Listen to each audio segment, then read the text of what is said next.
আসসালামু আলাইকুম রহমতুল্লাহি ওয়াবারাকাতুহু। আজকে বৃহস্পতিবার রাত, শুক্রবারের শুরু আসরের পর থেকে। আজকে বৃহস্পতিবার আসরের পর থেকেই শুক্রবার এবাদত শুরু হয়। তো কালকে আমাদের নবী হজরত মোহাম্মদ সাল্লাল্লাহু আলাইহি ওয়াসাল্লাম জন্মগ্রহণ করেছিলেন, ঈদে মিলাদুন নবী কালকে তারিখ অনুযায়ী, ঠিক আছে।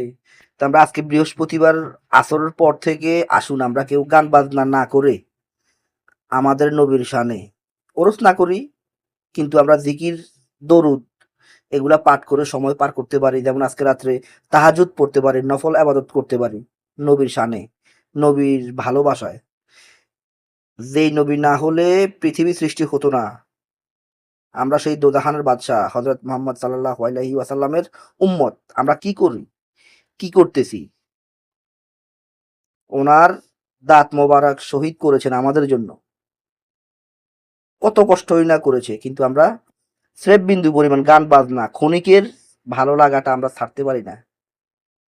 আমি অনুরোধ করি আজকে রাত্রের জন্য, ঠিক আছে, কালকে আমাদের বন্ধ, অনেকে আমরা হাসি খুশি করি, দুষ্টামি করি, আজকের জন্য বাদ দিন। কালকের পর থেকে আবার করেন, কোনো প্রবলেম নাই, তবে আজকে একটু বন্ধ রাখেন, ঠিক আছে।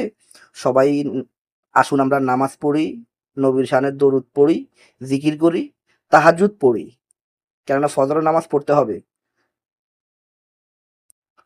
গান বাজনা বাদ দিয়ে আসুন আমরা নামাজ পড়ি, নবীর শানে জিকির আজগার করি।